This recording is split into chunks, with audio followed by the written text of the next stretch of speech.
बहुत समय पहले की बात है। एक गांव में 3 ठग रहा करते थे, रामू, भोला और घसीटा। वे कोई साधारण ठग नहीं थे, बल्कि वे बहुत ही शातिर ठग थे। उनके गांव में कोई भी ऐसा आदमी नहीं था जिसे उन्होंने ठगा ना हो। सभी गांव वाले उन तीनों से बहुत ही परेशान थे।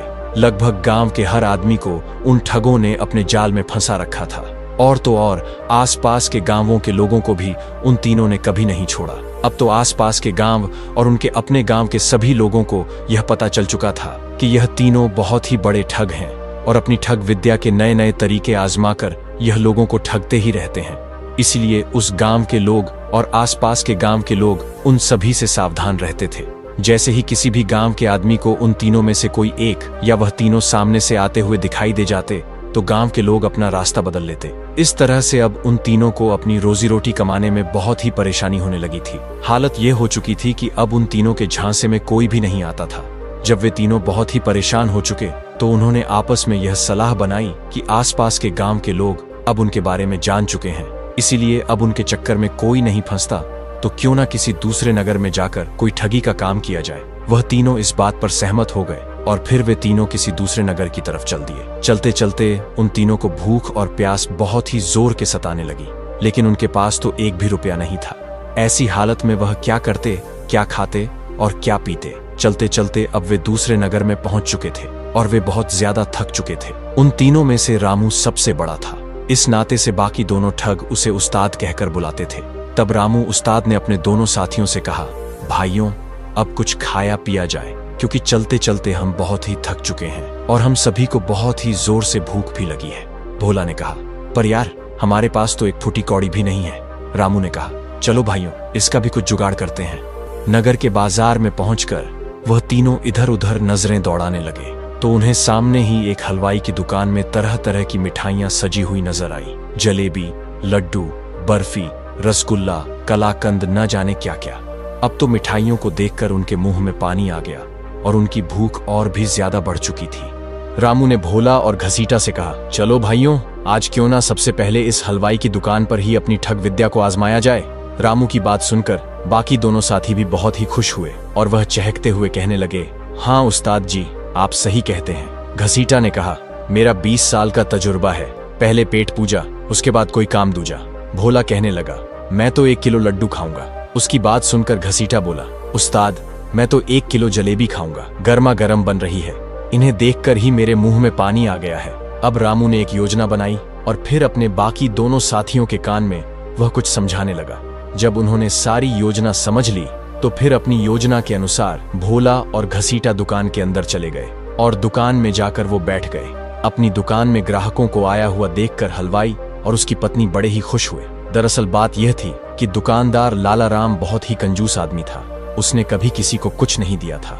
उसकी कंजूसी की वजह से ही उसकी दुकान पर ग्राहक धीरे धीरे कम होते जा रहे थे और आज तो सुबह से एक भी ग्राहक उसकी दुकान पर नहीं आया था। सुबह से बैठे बैठे पति पत्नी दोनों सिर्फ मक्खियां ही मार रहे थे। जब उन्होंने देखा कि 2-2 ग्राहक उनकी दुकान पर आए हैं तो लाला राम बहुत ही खुश हुआ और अपनी पत्नी से कहने लगा, रामकली देखो तो, आज तो भगवान ने हम पर बहुत ही मेहरबानी कर दी, एक साथ 2-2 ग्राहक भेज दिए। रामकली बोली, अजी ऐसे खुश होते रहोगे या फिर जाकर पूछोगे भी कि उनको क्या चाहिए। लाला राम ने अपनी मिठाई की तरह अपनी जुबान पर चाशनी लगाते हुए बड़े प्यार से पूछा, भैया कौन सी मिठाई तोल दूं? यह सुनकर ठग भोला लाला राम के पास गया और पूछने लगा, सेठ जी जलेबी किस भाव दे रहे हो? लाला राम ने कहा, 10 रुपए की किलो। वह सस्ता जमाना था तो मिठाइयों के दाम भी कम ही हुआ करते थे। भोले ने कहा, ठीक है सेठ जी, 1 किलो जलेबी तोल दो, जलेबी गर्मा गर्म होनी चाहिए। लाला राम ने अपनी पत्नी को आवाज लगाई। रामकली गर्मा गर्म जलेबी लेकर आई और एक शेर जलेबी तोलकर भोला को पकड़ा दी। भोला ने धीरे से कहा, ओहो, जलेबी के हाथ में जलेबी। रामकली धीरे से मुस्कुराई और चली गई। भोला वहीं पर बैठकर जलेबियां खाने लगा। भोला को जलेबी खाता हुआ देखकर थोड़ी ही देर के बाद घसीटा भी उठकर लाला के पास जा पहुंचा और कहने लगा, सेठ जी देसी घी के लड्डू किस भाव दिए? लाला ने कहा, 10 रुपए के किलो। घसीटा बोला, ठीक है सेठ जी, 1 किलो देसी घी के लड्डू तोल दीजिए। लाला ने लड्डू तोलकर घसीटा को दिए। घसीटा भी वहीं पर बैठकर लड्डू खाने लगा। एक लड्डू खाते ही घसीटा बोला, वाह सेठ जी, लड्डू तो स्वादिष्ट है, मैंने अपने 20 साल के तजुर्बे में ऐसे स्वादिष्ट लड्डू कभी नहीं खाए। 2 ग्राहकों को मिठाइयां खाते हुए देखकर लाला अपनी पत्नी से कहने लगा, देखो रामकली, आज का दिन तो बहुत ही अच्छा शुरू हुआ है। कल तो हमारे पास मिठाई लेने के लिए कोई भी नहीं आ रहा था और आज 1-1 किलो मिठाइयाँ बिक गई हैं। रामकली कहने लगी, अरे अब क्या अपनी दुकान को खुद ही नजर लगाओगे? थोड़ी देर के बाद भोला जलेबी खत्म कर बोला, वाह सेठ जी, जलेबी तो एक ही नंबर स्वादिष्ट है। शायद आपकी पत्नी रामकली ने बनाया होगा। और फिर हाथ झाड़े मूंछों को ताव दिया और दुकान से बाहर जाने लगा कि तभी लाला राम ने उसे आवाज लगाई, अरे भैया जलेबी के पैसे तो देते जाओ। भोला कहने लगा, सेठ जी मैंने तो आते ही तुम्हें 10 रुपए पकड़ा दिए थे, जब आपने भाव बताया था उसी समय। सेठ कहने लगा, नहीं भाई, तुमने मुझे एक भी पैसा नहीं दिया, शायद आपसे भूल हो रही है, जल्दी से मेरे पैसे मुझे दे दो। अब तो दोनों में बहस होने लगी थी। भोला कहने लगा कि उसने 10 रुपए लाला सेठ को दे दिए, जबकि लाला सेठ का कहना था कि मुझे एक भी पैसा नहीं मिला। इसी बीच घसीटा ने जोर से आवाज लगाकर कहा, सेठ जी दोनों के झगड़े में मेरे पैसों को भूल मत जाना। मैंने तो आते ही आपको 50 रुपए दे दिए थे, 10 रुपए के लड्डू हो गए, अब बाकी के 40 रुपए बकाया है। लाला सेठ यह सुना तो उसके चेहरे का रंग उड़ गया। सोचने लगा, अब यह दूसरा भी मुझे ठगने के लिए आ गया। एक तो पहले ही इस आदमी ने मुझे पैसे नहीं दिए और अब दूसरा बोल रहा है कि उसने मुझे 50 रुपए दे दिए हैं। लाला सेठ ने अपने गल्ले में झांकते हुए देखा कि उसमें एक भी पैसा नहीं था। उसने भोला से कहा, भाई तुमने मुझे एक भी पैसा नहीं दिया, एक भी नोट मेरे गल्ले में नहीं है। उसकी बात सुनकर घसीटा भड़क उठा और बोला, सेठ जी तुमने इसके पैसे तो मार ही लिए, अब मेरे पैसे भी मारने की कोशिश कर रहे हो। मैं किसी भी कीमत पर अपने पैसे छोड़ने वाला नहीं हूँ। अपने बाकी के 40 रुपए मैं तुमसे लेकर ही जाऊंगा। अब तो भोला और घसीटा दोनों ही लाला राम हलवाई से लड़ रहे थे। बाहर खड़ा हुआ उनका साथी रामू उस्ताद काफी देर से यह सब कुछ देख रहा था। वह दुकान के अंदर गया और जाकर बैठ गया। सेठ लाला राम ने रामू को वहीं पर खड़े हुए देखा था और उसे पता था कि यह आदमी शुरू से ही सारा खेल देख रहा है। इसलिए लाला राम ने रामू से कहा, अरे भाई तुम तो मेरी दुकान के बाहर खड़े हुए बहुत देर से यह तमाशा देख रहे हो। तुमने इन दोनों को आते हुए भी देखा और इन्हें मिठाइयां खाते हुए भी देखा। तुम बताओ कि क्या इन्होंने मुझे कोई पैसे दिए? रामू बिना संकोच धैर्य से कहने बोला, इन्होंने पैसे कहाँ दिए? मैंने अपनी आंखों से देखा कि इन दोनों ने मिठाइयां लगवाई और खाने के लिए बैठ गए। लाला राम भोला और घसीटा से कहने लगा, देखो भाई यह आदमी झूठ तो नहीं बोल रहा, यह भी कहता है कि तुमने मुझे पैसे नहीं दिए। भोला और घसीटा अब पहले से भी ज्यादा भड़कने लगे और बोले, हमें इस आदमी से क्या मतलब है? हम तो बस इतना ही जानते हैं कि हमने तो पैसे दे दिए हैं।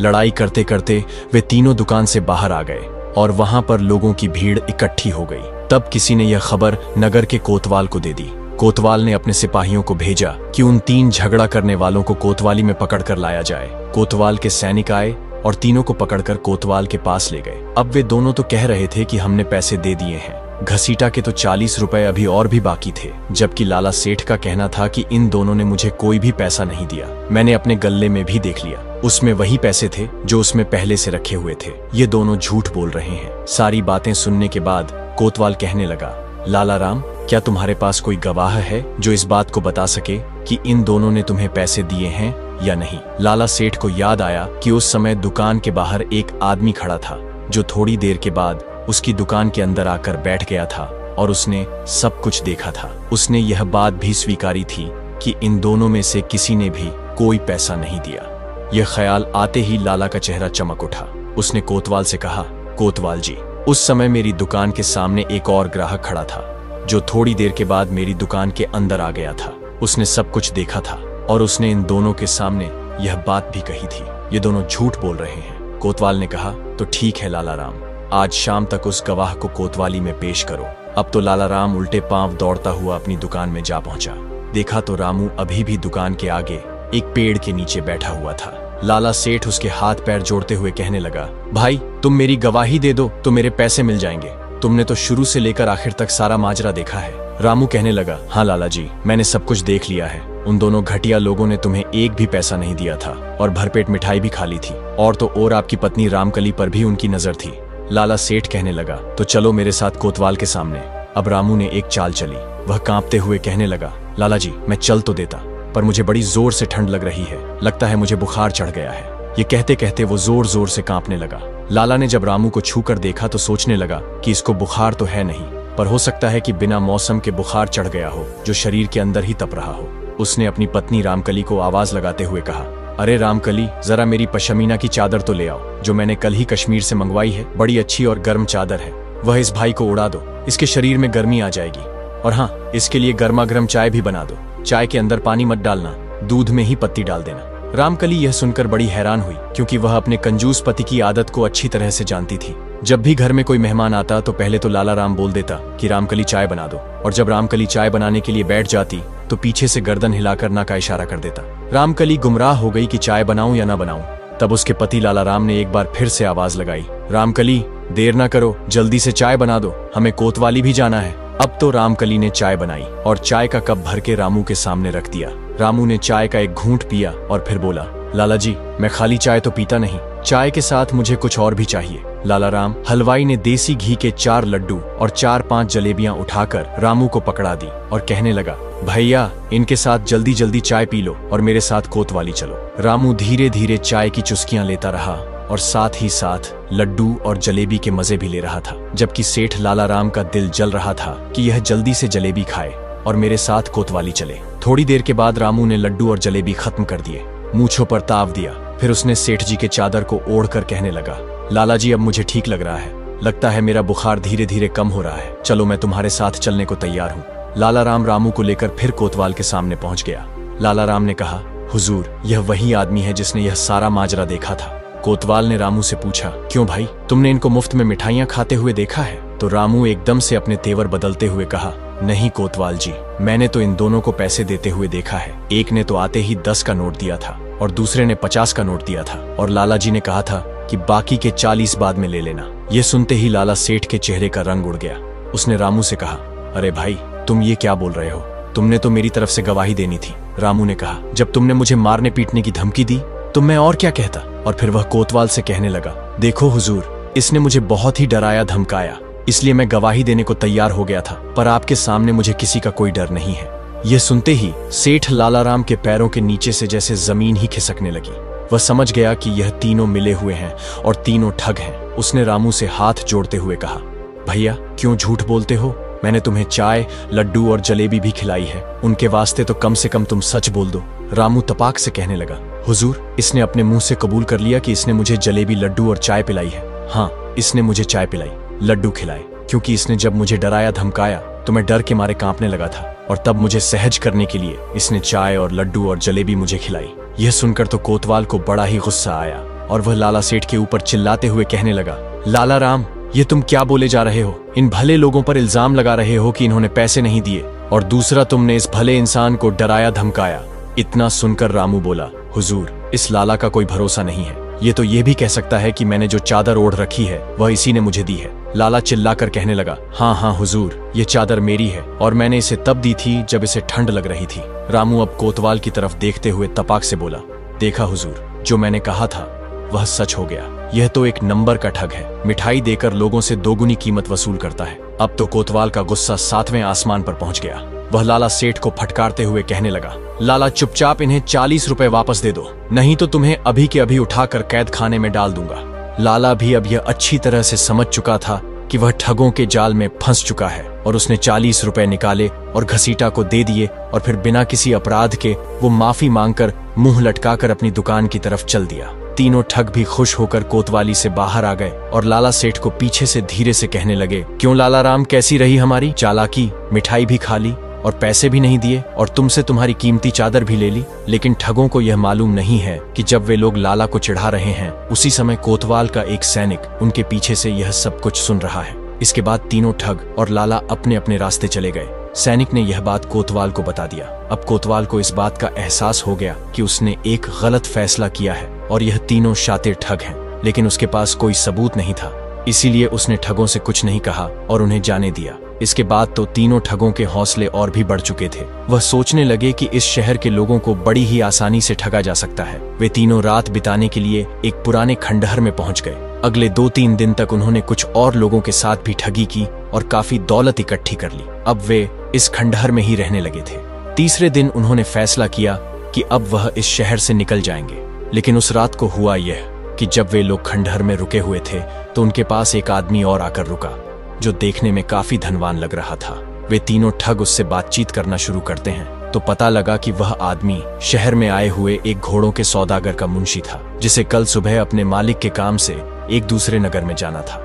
बातों ही बातों में पता लगा कि उस घोड़े के सौदागर के पास एक से एक बढ़िया नस्ल के घोड़े हैं, जिनकी कीमत हजारों में है। ठगों ने उस आदमी से घोड़े के सौदागर का नाम पता मालूम किया।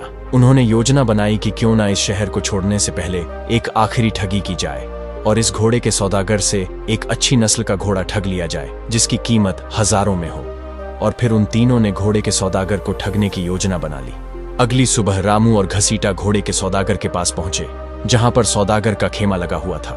रामू सौदागर के पास पहुंचा और कहने लगा, मुझे एक बहुत ही अच्छी नस्ल का घोड़ा चाहिए, कीमत चाहे जो भी हो मैं देने को तैयार हूं। और साथ ही उसने अपने साथ आए हुए घसीटा का परिचय देते हुए कहा, ये मेरा भाई है जो कि बेचारा आंखों से अंधा है, यह भी मेरे साथ चला आया। सौदागर ने कहा, आप लोग चिंता मत कीजिए, मेरे पास एक से एक बेहतरीन नस्ल के घोड़े हैं। और फिर सौदागर ने उन्हें एक बहुत ही बढ़िया घोड़ा लाकर दिखाया और कहा कि इस घोड़े की कीमत हजारों में है, क्या आप इसे खरीदना चाहेंगे? घोड़े को देखते ही रामू मन ही मन सोचने लगा कि सचमुच घोड़ा तो बहुत ही शानदार है। उसने सौदागर से कहा, मैं घोड़ा खरीदने से पहले एक बार इसकी सवारी करके इसकी रफ्तार और उसकी चाल देखना चाहता हूँ। अगर मुझे सब कुछ ठीक लगा तो मैं इस घोड़े को मुंह मांगी कीमत देकर भी खरीदने को तैयार हूँ। आप मुझे इसकी सवारी करने दें। जब तक मैं एक चक्कर लगाकर आता हूँ तब तक मेरा यह अंधा भाई आपके पास ही बैठेगा। सौदागर ने कहा, हाँ हाँ हुजूर, बेशक आप बिना किसी परेशानी के इस घोड़े की चाल और रफ्तार को परख सकते हैं। इसके बाद रामू उस शानदार घोड़े पर सवार हो गया। असल में उन दोनों ठगों की यह योजना थी कि रामू घोड़े की रफ्तार परखने के बहाने से घोड़े को लेकर रफू चक्कर हो जाएगा और पीछे से उसका साथी घसीटा भी मौका देखकर वहां से निकल जाएगा। रामू ने घोड़े को ऐड लगाई, घोड़े ने दौड़ना शुरू किया। रामू मन ही मन में बहुत खुश हो रहा था कि चलो मेरा काम बन गया, घोड़ा अब मेरे कब्जे में आ गया। घोड़ा को दौड़ाता हुआ रामू जैसे ही कुछ दूर कर गया कि तभी अचानक घोड़े ने उछलना शुरू कर दिया और वह बुरी तरह से उछलने लगा। वो तो रामू के काबू से बाहर हो गया था। उसने रामू को जमीन पर पटक दिया। बेचारा रामू बुरी तरह से घायल हो चुका था। जब तक उसने होश संभाला तो देखा कि उसके चारों तरफ कोतवाल के सिपाही खड़े थे और उसके सामने वह सौदागर खड़ा था जिसका घोड़ा वह चुरा कर लाया था। सौदागर ने मुस्कुराते हुए रामू से कहा, क्यों रामू उस्ताद, आज तो तेरी ठगी तुझ पर भारी पड़ गई ना? तुझे क्या लगता है तू मुझसे बच जाएगा? उस दिन तू बच गया था पर आज नहीं बचेगा। रामू को कुछ समझ नहीं आ रहा था कि सौदागर किस दिन बचने की बात कर रहा है। सौदागर ने कहा, मैं कोई घोड़ों का सौदागर नहीं बल्कि मैं नगर का कोतवाल हूँ और यह सारा नाटक मैंने ही रचाया था। उस दिन जब तुम लाला राम हलवाई को ठग कर खुशी खुशी वापस लौट रहे थे तब मुझे तुम तीनों पर शक हो गया था, लेकिन मेरे पास तुम्हारे खिलाफ कोई सबूत नहीं था और मैं तुम्हें हाथों पकड़ना चाहता था। इसलिए मैंने अपने कुछ जासूस तुम्हारे पीछे लगा दिए जो कि तुम्हारी हर गतिविधि पर नजर रख रहे थे। वह आदमी जो तुम्हें सराय में मिला था और जिसने तुम्हें मेरे घोड़ों के बारे में बताया था वह भी मेरा ही आदमी था। और जिस घोड़े को चुराकर तुम भाग रहे थे ये कोई मामूली घोड़ा नहीं है बल्कि यह मेरा घोड़ा है और इसको मैंने इस तरह से प्रशिक्षित किया है कि यह मेरी पीठ पर मेरे अलावा किसी और को बैठने ही नहीं देता और जो ऐसा करता है उसका वही अंजाम होता है जो तुम्हारा हुआ। और तुम्हारा वह दूसरा साथी जो कि अंधे होने का नाटक कर रहा था उसे भी मेरे सिपाहियों ने गिरफ्तार कर लिया है। अब जल्दी से अपने तीसरे साथी के बारे में बताओ, वरना मेरे सिपाही तुम्हें कोड़े मार मार कर तुम्हारी चमड़ी उधेड़ देंगे। मरता क्या ना करता। बेचारा रामू अब अपने ही जाल में फंस चुका था। कोड़े पड़ने के डर से उसने तुरंत अपने तीसरे साथी के बारे में बता दिया जो कि वहीं से कुछ दूरी पर उन दोनों का इंतजार कर रहा था। कोतवाल के सिपाहियों ने तीसरे ठग को भी गिरफ्तार कर लिया। इस तरह से वह तीनों ठग जो आज तक कई लोगों को ठग चुके थे अब कोतवाल के हाथ लग चुके थे और उन्हें कई सालों तक कारागार में रहने की सजा सुना दी गई। उन तीनों ठगों के पकड़े जाने पर लोगों ने अब राहत की सांस ली और उन तीनों से आजाद हुए माल को उन सभी लोगों को वापस लौटा दिया गया जिनसे उन ठगों ने ठगी की थी।